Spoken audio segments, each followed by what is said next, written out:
you so much for joining our Female Voices series today. My name is Sim. I am the head of content here at Unlimit, and I would just love if we could jump straight in and you could tell us a bit about yourself, what's inspired you to pursue a career in the payments industry, and how did that journey actually lead you to your current role as the Global Product Director? Yeah, sure. Hi, Sim. Thanks for having me on today. I appreciate the airtime. So quick intro, my name is Nicola Bennett. I am doing this interview from London, which is where I live now. This is a New Zealand accent, not to be confused with a British one. I've been living in the UK now for 12 years, and I did a stint in North America doing all sorts of things for 3 years before moving here in the summer of 2012. So jumping right into your first question, I guess I fell into the payment space by accident. I don't know if people intentionally set out when they're 5, I want to be a pilot, I want to be a nurse, I want to be in payments. It's not something that rolls off the tongue. So yeah, it was sort of an accident. I actually, I studied law, but I never really wanted to be a lawyer. But the degree itself does equip you for lots of non-specialist career paths. So you get a really great base in things like oral and written communication, critical thinking, analysis, negotiation, and teamwork. So when I decided to do my big OE, which is sort of like what New Zealanders call our postgrad overseas experience, where we go off and travel for a few years, I had intended to go and work in the ski fields in Whistler in Canada.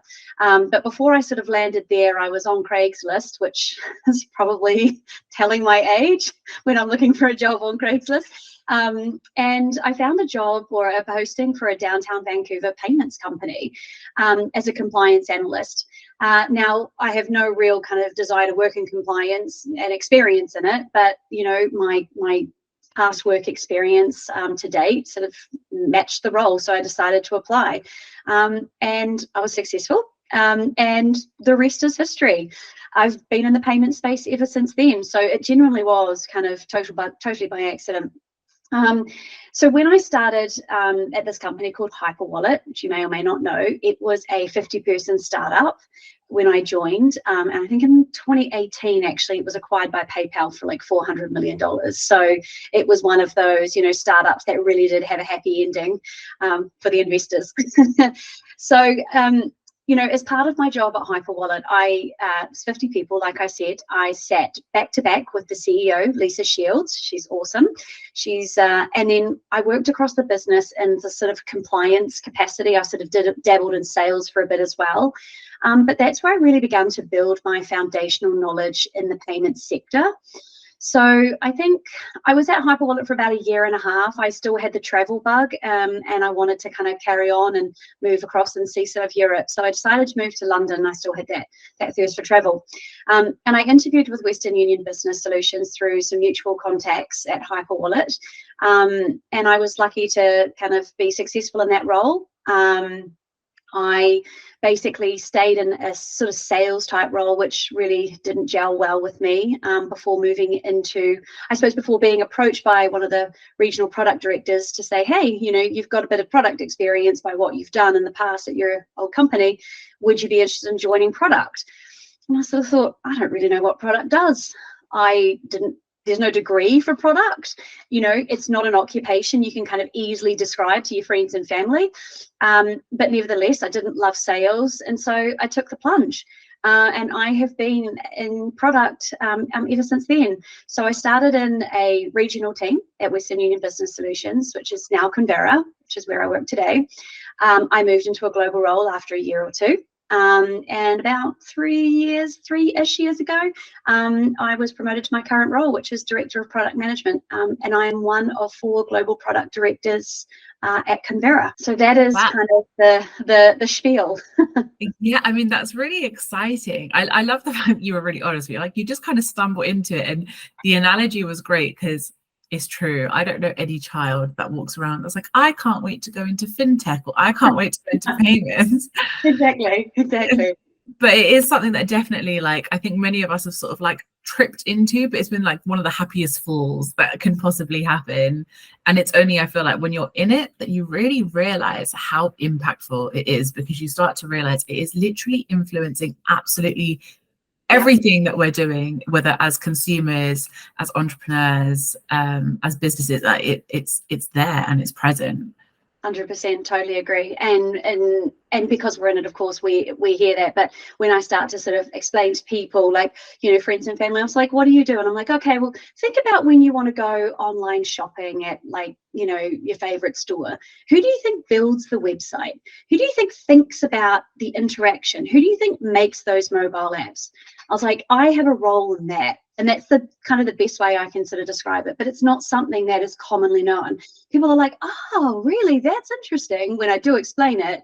But it's not something you kind of know about unless you're in the technology space or have studied that at uni. And I, like I said, I certainly didn't. I was more an arts and law major. Yeah, absolutely. I mean, that actually lovely way to segue into the next question, which is just more about, like, what is a day in the life like in your role? Oh, wow.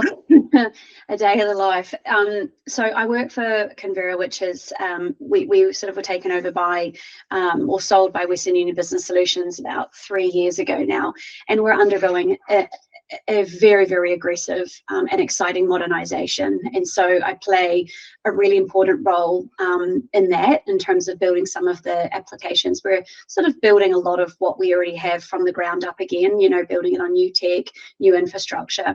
And so a lot of what me and my team do is really geared towards, driving and pushing that forward. So a day in the life kind of is, I usually have the mornings to myself. My team are all based in Denver, with the exception of one or two. My engineering teams are in India, but we connect mainly in the afternoons. And my mornings, I'm a people manager as well, so I have people manager activities, which I actually really enjoy. And then getting into the afternoons, it's around as we're in this transformation, like, what are we building? How are we building it? And then when we're doing the building, which is sort of where we're at in the journey now, and that transformation is, what can we do to make this better for our customers? What is, how are we going to be adding value? And then looking at how our product structure and how our team is actually functioning to deliver against the timeline set by our board, by our investors, by, our wonderful leadership team. And so my primary goal is to ensure that my team are able to do their job.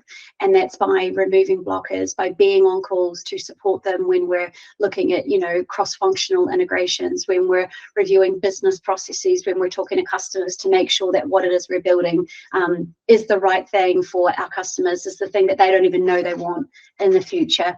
And so there's, all of the stereotypical product management roles and responsibilities, things like ideation, gathering, writing user stories, doing your grooming, doing your sprint planning, working with your engineering teams, working with your product delivery teams to ensure that whatever it is we're building is going to be communicated and rolled out in a way that enables our salespeople to be successful in their roles. So we're a nucleus, right, of trying to run lots of different components. I sort of say, like, a product manager is sort of like the CEO of the product, right? We don't really manage anyone, but we need everyone to do stuff for us. We need compliance to do stuff for us. We need legal to do stuff for us. We need sales enablement. We need product delivery. We need our engineering partners, but we don't manage them. So we don't really get to sort of tell them what to do. So it's finding that, like, nice balance of being able to communicate, actively influence, and move things forward in a way that's got the interests of the product and obviously our customers as well. So I think an individual contributor's probably day looks a little bit more structured. They've got various projects that they're moving forward, but I'm sort of dipping about, and I look after lots of different things at Convera, both at an enterprise level and a global level. So it's a mixed bag. It's exciting, it's interesting, it's tiring. I do love it. It's great. It's amazing to hear how much you love it. I think the passion element is always really exciting to see for people, because it does sound like it's a lot, and I can imagine there are so many elements of it that maybe you don't love as much, and there are elements that you absolutely adore and wouldn't change for the world. And like, you're nodding along, because I think that's with every job role that we see. But it's always wonderful to hear. And I mean, it must have been such a phenomenal growth trajectory as well, because it sounds like, although you have so much experience, it sounds like it almost like snowballed, and you went into this role, and obviously you would have had to have done so much to prove yourself to get to that point. But it sounds very, very, like, testing, juggling people and tasks and knowledge and thinking, what would customers want? What do consumers want? Okay, how do we execute that? It's so multifaceted. Absolutely. And then you throw in, the sale of the business and what their growth plans are, and then how product and technology will support that. I think the opportunity I see with Convera right now is an opportunity I may not get again in my career. So definitely grabbing it with two hands, because it's very, very cool to be given, funding to be able to kind of build something where you've already got a really great mature customer base, but build something that's new and innovative. So yeah, it's a really, really awesome learning experience for me, for sure. That's amazing to hear. That sort of leads me on quite nicely, because about all of the growth, the learning, I think like when I have conversations with people, often what you hear people saying is like, okay, if you'd like to upskill and you want to get to a similar role, or you want to enter an industry, go and find communities and mentors. That's like often like very poignant and very relevant advice that we're given. But a lot of people don't actually know how to go about doing this so that they can build these networks, these relationships, and gather the knowledge that's needed to enter roles like your own. So do you have advice on this and anything else that can help upskill people who would like to enter similar industries? I totally agree with what you're saying. I actually think it can be challenging, and I feel like it's easier said than done. It's one of those things. It's like, oh, just like go attend this and go and do that, and it's like, yeah, but not all people have that personality type, that nature, that they feel comfortable. They, I think women especially suffer from imposter syndrome, like, oh, I shouldn't be here. I don't think I have a right to be here, And so I do think it's a lot easier said than done. But what I have found that worked really well for me is leaning into women who I already had access to as a starting point. So specifically those in my own company. So I guess pre-COVID, this was probably a lot easier to do because we were far more like office orientated, as and most companies were far more office orientated than what they are today. I mean, sure, you and I sitting at home right now doing this, like pre-COVID, we would absolutely be in the office, or probably doing it face to face, right? So I acknowledge that, that is also easier said than done. But I do think, though, pre-COVID, of course, but I do think having those, if you've got those access to senior leaders and building a rapport with them is important. And it is important then in this day and age then to find ways to connect with women. Because in my experience, I have found that aligning myself with different women from various backgrounds does give you insights into what else is out there and what else might inspire you to participate in. So let me give you an example. I think this always helps. So a really great woman, her name is Jackie Keogh. She joined the company I was working with at the time back in like 2016. So this is going back quite a few years. She came from Standard Chartered. I think she was at Lloyd. She was at Swift for a long time as well. So, and I think she works at the FCA now. So she's very kind of, seasoned in what she does, certainly in the payment space. Now, back then, she had to walk past my desk every day to go to her office. And so she and I sort of struck up this like friendship of sorts. We got to know each other. It sort of started with a hi, how are you? Put yourself out there, introduce yourself, and then it forces a conversation every time she walks past. But then you start talking about, she'll show me pictures of her dog or whatever that might be, right? And so it just evolves. It's not like a forced thing. It's quite organic. And in my conversations with her, I learned a lot about what she was doing outside of her 9-to-5 and how deeply invested she was in advancing women's interests in the space, particularly at the board level, and really getting those numbers up with women in boards being, at least a third representation. I forget the name of the actual, what it was. I could definitely find out and share the links, but this is something that I've always remembered, that she was really passionate about driving women at board levels to have a better, better representation. And so I think at this point in my career, could probably list at least 10 strategic women mentors that I could now call on who no longer work with me to help me in lots of different ways. And so these women weren't necessarily like part of a formalized mentor program, but I see them as mentors, whether it's because of their experience, whether it's because of their age, whether it's because like where they have worked, they're mentors, right? And I use that term quite lightly. I think a mentor is someone that you can pick up the phone at any point and say, hey, can we have a chat? And they're available. that to me constitutes, you know, a mentor. And so look, my advice, I wouldn't say is groundbreaking, but it's realistic. Look who is like right in front of you. They're going to be your closest bet to becoming both a mentor and a champion of you. So I think that is like, you know, that's within reach. That's you not really having to go too much outside your comfort zone, you know. And I did that with Lisa Shields at a 50-person startup, and then I was working for Western Union that had 10,000 people, and I had Jackie Keogh. So size of a company shouldn't really matter. And I'll give you just one other example, which has always stood out to me, and it was just a one lunch I had with one woman. Her name was Lisa. I didn't know her, but when I moved to the UK, I was definitely coming up against some, being a young female, some cultural challenges, being in a really male-dominated sales environment, male leadership, male sales force, and like I was probably one of about 3 females. And so I struggled because, you know, just culturally we're quite different. And I had a mentor that I knew back in New Zealand, and I said to her, I'm just really struggling. What is with like people in this country? And she said, I understand, because she'd also worked over here. And she goes, I've got a great friend who has done a ton of consultancy work in huge big firms in the UK. Let me introduce you to. And so anyway, I went out for a 1-hour lunch with this lady, Lisa, and I just came with 3 or 4 things. I said, like, these are the main things that I feel like I'm struggling with that I need to try and find a way to overcome.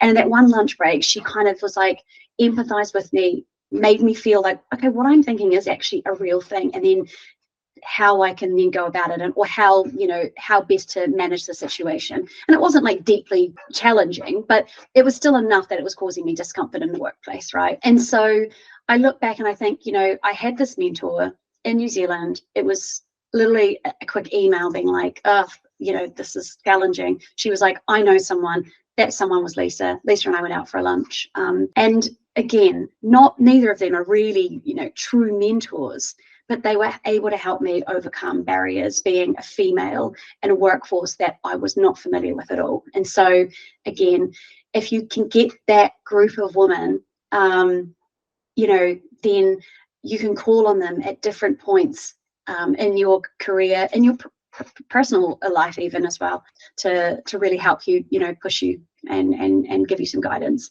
So I guess that would be my you know, way in which to try and do it. Yeah, of course there's networks and lots of other things, but I think one-to-one is really effective for me anyway. I found it. Absolutely, I couldn't agree with you more, because I think you mentioned it from the very start of when you started speaking about it, about the fact that it doesn't necessarily suit every personality type to be out and about in massive community bodies and coffee mornings, because some people don't have necessarily the confidence, or they just don't feel like it's going to benefit them in a way that it would for other people. So it is very important. And I think the point of looking into what you already have available to you is so significant, because I think it's great advice saying go out, find a relevant group of people, or join online forums and things like that. But also I think something that is overlooked is massively what is already available to you. And I think that's such a significant thing you said, because these people already somewhat know you. So they will have an understanding, at least, if not of who you are as a human being, what you do on a day-to-day basis,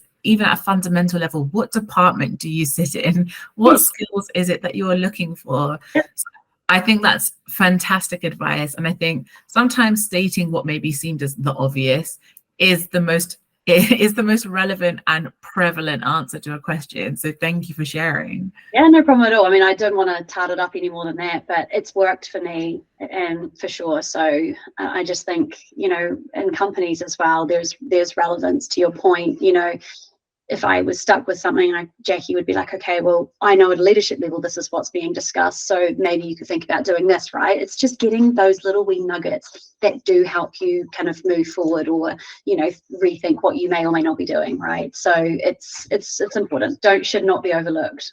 Yeah, no, for sure. Thank you. I also noticed the fact that you were talking about, as you're talking about these people that have supported you, and be it mentors, colleagues, etc., they were women, which I absolutely love. It's very fitting for the series, and I love to see that women are supporting other women.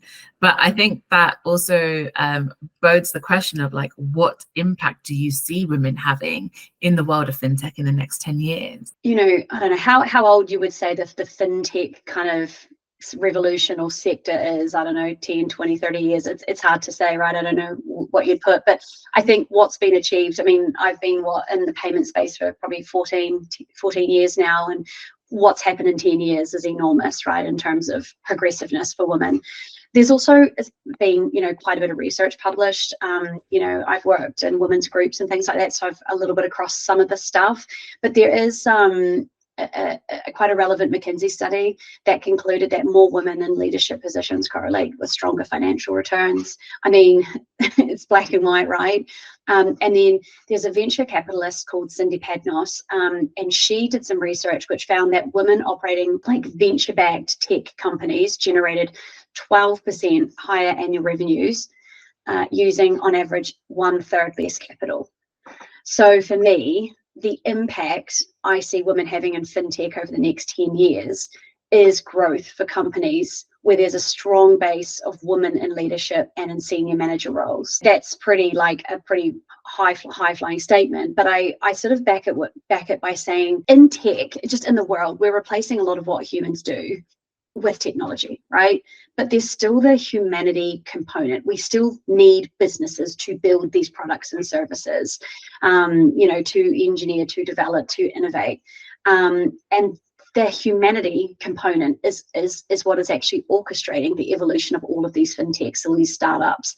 And a growing number of women are going to be, and already are, front and center of those businesses. And I think that this is largely because women are naturally more empathetic. We're not emotionally more intelligent. We're more emotionally intelligent. That definitely didn't say that the right way around, but we're more emotionally intelligent. And so sort of like our instinctual and biological conditioning enables us to excel in leadership, in this kind of humanistic element. And so I think in the next 10 years, there's definitely going to be that shift. And I think the number of women in leadership roles is also probably going to outweigh the number of men. I know that's a pretty punchy thing to say, because I know women have children and there's, a burden is always higher on a woman, but I do think that there is going to be a material shift in the next 10 years. There's a cultural phenomenon around it, for one, but also there's research now that says it. If you take like other kind of professions, things like law, right? I did law. I mean, these professions took like hundreds of years for there to be gender diversity, to even hit parity, really. But I do think that it's going to be a heck of a lot quicker in the fintech space. And I just think that's because we're becoming far more gender inclusive in the way we work. Far more women are in leadership positions. The research tells us that they're excelling. Companies are growing at faster rates and being more profitable because women are leading them. And so, that has to be because there's this diverse perspectives of women are really coming through. So I think as women are creating these amazing companies, leading, steering, running, contributing, participating in these companies, it paves the way for more women to want to, be involved. And I also think, as like I said, the research tells us there's a real channel and a springboard for material innovation and productivity and ultimately growth. I do think if we look at fintech in 10 years from now and where women and the impact women will have, it'll be on, the leadership, the human side of it, the companies that people want to work for. I think will have a very, very strong presence of women. And those are the companies that will deliver in really, really exciting ways. So yeah, I think that's that would be my thoughts. No, I love that. It was very, very powerful. And I think you touched on so many key things that I think are messages that I've tried to deliver and engage with previously, particularly about the fact that there is so much science and there is so much data that is actually becoming more and more accessible about the value of a more equal workforce. Not obviously just in the financial space, across the board, but we know it's applicable because we're both in the industry. And I mean, when we consider the fact that about 10 years ago, there was a Statista data that showed that there was something like 12% of women in the financial services space that were in C-suite positions. Now, I think last year that sat at just over 18%. And whilst over that's a 10-year trajectory, and that's a growth of 6 to 7% roughly, we're supposed to see a more rapid growth. That's the forecast. I think the forecast sat at over nearly just under 22% by 2031, roughly. But we're seeing so many reports now, like PwC, Deloitte, McKinsey and Company, as you mentioned, that prove to us that not only do women add value in terms of customer retention because of their people skills, employee satisfaction rates, the creativity that they also have because their voices weren't previously given a space. Now that they are, it improves revenue margins, and they're building stronger teams. They have new creative flows, new ways of working. It's definitely something that's very poignant. And in such a rapid industry, much like our own, I can't see any negative of bringing that in. I adore your answer because I think it was so relevant, and I think it is it's spot on. I agree with you completely. Awesome. So moving on to my next question, which is on a different sort of like boat altogether, I suppose, being in a senior management role and requiring the art of balance, particularly, what strategies have you found effective in managing the demands of your career, but also being a human and a woman, a mother, daughter, aunt, friend, that sort of element of your personal life? I think this is a tough one to find consistency in, and I don't think you'll meet any woman that is working part-time and trying to strike that balance. It's a challenge, or man for that matter, right? Whatever the makeup of a household looks like. I also think you have to be real about it. If you want to advance in your career, especially in this industry, you're going to have to work hard, and that does come with a level of sacrifice. So, I'm not sort of afraid of calling that out. I don't really feel like it's for me to opine on what constitutes a true healthy work-life balance. That means a lot of different things to a lot of different people, and women and men, right? But for me, though, specifically, it means having time to decompress over the weekend, to not wake up in the middle of the night regularly thinking about my job, and most importantly, enjoying my job. And I think that the last point, in regards enjoying my job, is particularly important, because if you do find work encroaching on your personal time, if you're enjoying your job, then this becomes more palatable. I'm not saying it's right, but it is more palatable, right? If I was doing something I hated and I was still doing it at 8 p.m. at night, I'd be like, I can't stand this. What am I doing? I'm miserable.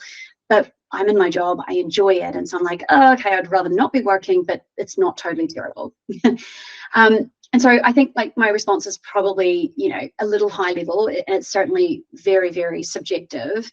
Let me give you like a couple of strategies that I do practice, because it is something that I actively do work on. This is not something that I just kind of allow to ebb and flow. I try to put a bit of structure behind it. So I have a global role, first and foremost. All my team, with the exception of a few, are based in Denver, which is in Colorado, and I'm in London. So this means my mornings are far more open than my afternoons. The afternoons are always really, really jammed full of meetings. I don't then, for these reasons, I don't start work before 9 a.m. as a general rule, because I'm never usually finished before 7. And 1 to 2 days a week, I stack my meetings so that I work, well into the evening. So my mornings are sacrosanct. It's when I walk the dog. It's when I do my exercise. It's when I catch up with my family in New Zealand over FaceTime, or maybe having just a sleep in, right? Like, I'm a morning person, so that doesn't happen often. I also, so that's one thing. So like my mornings are for me. I also have, an outlook for all of our meetings that go into blue. I have 12 to 1 every day, Monday to Friday, blocked out in green, and it's just lunch is all it says. And it's my green hour. It's the 1 hour of my entire day where I step away from my laptop in my home office and I give myself a break. And I need the structure because I do predominantly work from home. And so there's very little else to distract me during the day. Unlike when you're in an office, you will step out and grab some lunch, someone stops by your desk, you go fill up your drink bottle and you have a chat with someone at the water fountain, whatever that might be, right? But working from home, you don't really have that. So I do try and maintain a regular schedule to help maintain a bit of a work-life balance. I think above all, for me, it's not really about dividing the hours into a day. I mean, I've sort of shown you what I do at a highish level, but it's more about having the flexibility to get things done in my professional life while still having the time and energy to enjoy my personal life. And if I can kind of treat that as more my mantra for how I go about my work-life balance, and if I'm really tired on the weekend, so I had a really huge week, then I'll adjust my week the following if I can, because I know that this week has taken too much of my time and personally. And then if you're going to talk like specific strategies, then obviously setting healthy boundaries is really important. How you do that, there's 100 different ways. But one thing that I have been, militant about learning is obviously I do my diary management, just those two things. But I've also educated myself on the art of saying no. And this is something that I have done research on. I've presented on to lots of women's groups within the company, and how we go about saying no. So firstly, it's not a natural thing, especially for women, to say no. It's an uncomfortable thing. We might not want to say no because we don't want to be perceived as lazy. We might not want to miss out on promotion. We don't want to be seen as like not a team player, or less dedicated to, you know, our job or a business. And I think women are inherently quite people pleasing. We don't like to let people down. So saying no goes against like this, oh, but I want to be able to help sort of, you know, feeling we might have. So mastering the no word is something that I've certainly had to work on. And here's just some little tips. Accept that you're not going to please everyone. You know, like in a day's work, there's only so much you can do. There's only so much you can get done. It just takes the pressure off your own self. As a woman, and I'm sure Sim, you'll probably relate to this, the amount of times we apologize and say no. Oh, I'm really sorry, but no. It just rolls off our tongue. It's just way too easily. But if you look at men, they very rarely do that. They sort of say no, fairly, rightly, but we don't. And so it's around being able to communicate your needs honestly and clearly. And often that can mean offering an alternative. So like yesterday at 2 o'clock, I called in my diary for 8 p.m. and I was off to see a friend last night. And I needed to attend this call. And I responded and said, sorry, I cannot make this call. I have personal time blocked out. Please record or reschedule. And I didn't apologize. I didn't feel bad about it because it's also outside of my work hours, you know, reasonable work hours, and I already had plans. And so it's sometimes easy to decline things like that, but face to face in an office situation, it can be really hard. And so honestly, if you feel like you don't have a good work-life balance, going straight back and just reading an article on the art of saying no will resonate so much with what you can do to really set some kind of barriers with, you know, your work and your professional life. So it does come down to setting healthy boundaries and being able to communicate them in a way that's neither apologetic nor confrontational. And I think that's like my biggest words of wisdom in terms of managing work life, with mixed in with some more practical things, right? No, of course. I know that obviously we wouldn't have enough time to go through all of them, but I do genuinely appreciate what you've shared. And I think it is really important. I think it's a journey that so many of us are on. And I think sometimes, whilst it may not seem fair, it's actually really encouraging when you hear someone in a senior position also still saying and acknowledging the fact that they are on that journey of still learning these like ways as well. Because I think there's a perception when you see a certain level of professionalism and skill and a title and like the maybe like confidence, be it authentic or not, that we see come from people of certain levels and positions in organizations. We think, oh God, they have no clue what I'm feeling and they have no clue what I'm going through. But this, like doing this series, one thing that is showing me is everyone is still fundamentally a human being, and we have the same questions, the same concerns. We just may have certain levels of exposure to them, but everybody is still navigating this waters and they are trying to learn. So I think it's really important, and I do love the idea of sort of trying to really channel that no energy. Of course, not recklessly walking around. Your manager's like, your manager's like, can you do this task? You're like, no. Like, that's what I mean. There's the art of saying no. Yeah. And if you do some reading on it, it's fascinating. Like, yeah, it's one of my favorite topics to kind of like teach women on, because, or to not teach, sorry, but to like, you know, mentor women on, because it's so relatable. You know, like I did a forum probably about, I don't know, it's 18 months ago, a woman in sort of junior and mid-level management here at Convera. And as I was doing it, you could just see them like, just like nodding in agreement over the Zoom, because they were like, oh my God, this is me, that I relate to this so well. So yeah, it's an important thing to maintain your work-life balance. And there's an art to it. It's a learned thing. It's a practice thing. It's a behavioral thing that you need to get comfortable with over time, for sure. Absolutely. And I think like something that's really important, because we're obviously talking about the idea of like finding that balance between work and personal life and just having like a healthy balance, like you said, that will never be a consistent image. It will have to vary over time because of demands, priorities, etc. But also I feel like as you were speaking, I was like, gosh, this resonates so heavily with me as well. However, I also think somebody that I need to say no to a lot more is myself. Yeah. Because I tell myself that I should bite off more than I can chew. And that's a lesson that I also need to learn. And that impinges on my work-life balance as well, because I have a phenomenal team around me and a phenomenal boss who doesn't do these things to me. I do it to myself. Yeah. So it's a very important lesson. So I second that. And I feel like I also now need to go and do some reading as well. So I'll send you some links. thank you.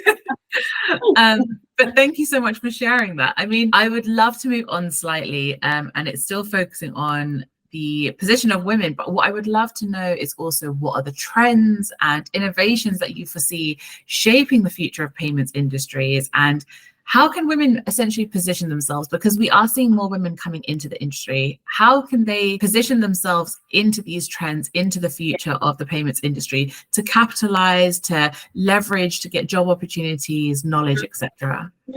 It's a great question. So, I mean, look, we've got a really heavy kind of lens on payments. Like, Convera is a payments fintech, or FinCEN, transforming more to like a fintech.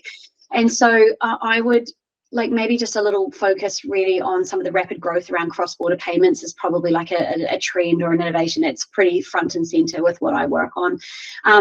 Cross-border payment volumes, I think, are estimated to reach something like $290 trillion by 2030.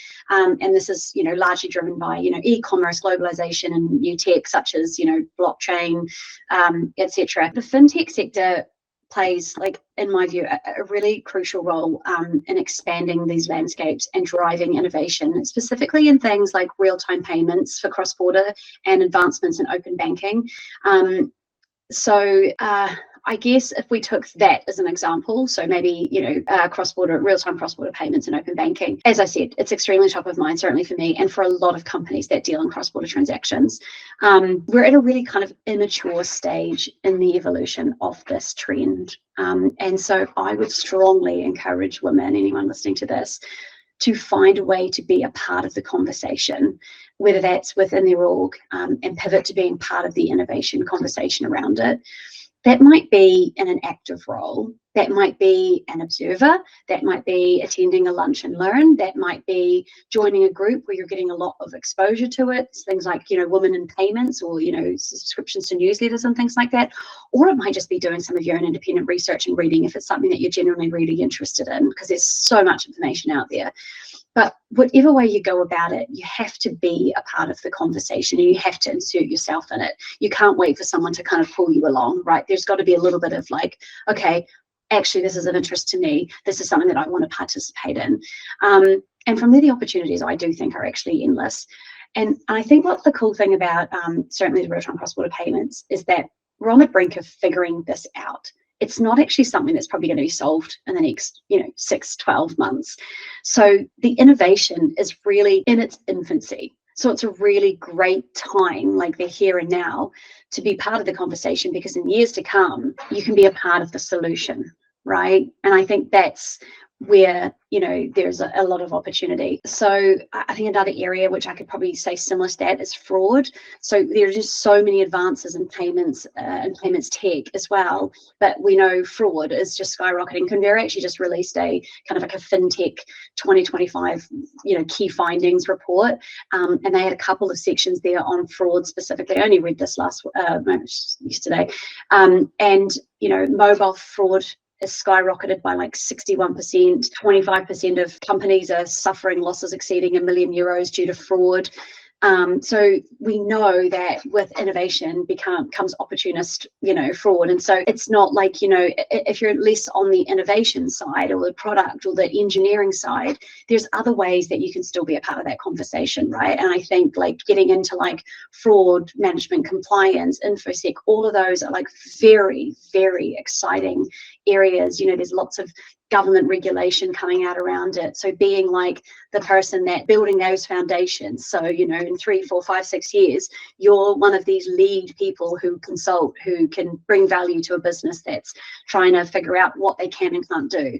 So there's lots of ways they could, you can tackle it. But I think no matter what you're kind of looking at, I think it's about looking at key trends that are not yet solved for, that we know are not going away, that lots of companies from, huge big banks to Silicon Valley fintechs are all investing in, and finding a way to be a part of that conversation through your own employment, through your network, through your mentors, through your research. That would be probably my guidance at this point. Yeah, absolutely. Thank you so much for sharing. I think that was very, it was very succinct, but it was very poignant, because I think you're right when you summarize the fact that this is a very early stage. Whilst it's been around for quite a while, there's still so much learning, there's still so much to happen. So it is a pivotal point in which now is a great time to upskill and learn and gather your understanding, because as the solution comes around, as we're seeing particularly around the cross-border conversation and advancements towards real-time payments, particularly where we're seeing so many innovations coming out, how we're going to navigate all of these different things of regulations and logistical issues, as well as payment corridors and how we're going to broaden those, etc. When the solutions come about, it'll be a phenomenal time to be present within the industry and the space. Exactly. So I think it's clinging on to things that are in their infancy but have got a lot of traction, and those are and it doesn't matter, like I said, in which capacity you do that. It could be from a fraud perspective, it could be from an engineering perspective, it could be from a product, it could be from a legal. It doesn't matter, but it's being a part of it in some capacity. Yeah, sure. Absolutely. Thank you. I mean, we are at our last question already. Okay, go for it. Quite a broad one, and it's just essentially what message or words of encouragement would you like to share with women and girls who aspire to make their mark in the payments industry, or any other male-dominated field? Well, look, I know I've quoted a little bit of research throughout, this conversation we've had, but I will just say there's one bit of research that's come out from MIT that found that workplaces that are evenly split along gender lines are more productive and help the company's performance compared to offices that lack gender diversity. So I would say go for it. Make sure that you are applying for companies that value gender diversity, and most companies do today. Whether they certainly say it, and in my experience, a lot of them really genuinely do. So the research is already there. It's already telling us our value. So you don't need to think for a second what you've got to offer is less than what a man has to offer. It might look different. It might feel different, it might smell different, it might be different to your male counterparts, but I can assure you it's no less valuable. And in fact, in the right role, it will be more valuable. And there are plenty of resources that can help you take the plunge. There are many women's groups out there. We've talked about a few of them through our conversation. There's Women Helping Women and women's initiatives such as the Money 2020 Rise Up program. But you have to own your own destiny, and you've got to foster a path for yourself and really grab onto that. But develop a network, because I honestly don't think, I think you path of least resistance is by working with a network. You don't need a village. And when you've got that, lean in and lean on to those women, because and then even becoming a mentor yourself when the time is right, because it's also amazing how much you learn and how much self-development you can take by being a mentor for someone else. I sort of already said it, but I started my professional kind of payments career back in 2010, so 14 years ago. The industry, the narrative, and the research around women in payments has evolved. Not only are women participating in the sector more than ever, we're leading it in many ways, and that path has been paved for young women and girls to join the ride. So with some confidence, self-belief, hard work, and a group of women to lean into, I think the fintech space is one that will welcome women to enjoy a really genuinely successful, exciting, and truly fulfilling career. I adore that, and I'm not even going to dilute it with any commentary. I'm just going to say thank you, because I agree holistically. That actually marks the end of our time together. I think what a powerful way to end it as well. So thank you so much for your time today. I'm so grateful to you for having made the time to speak with us and share your insights and your advice and your learnings. It's been such a wonderful conversation. You're very welcome. I'm delighted to have been able to attend, and delighted to be able to kind of do for women what others have done for me in the years gone by. So I really, really genuinely do appreciate the opportunity. Thank you so much.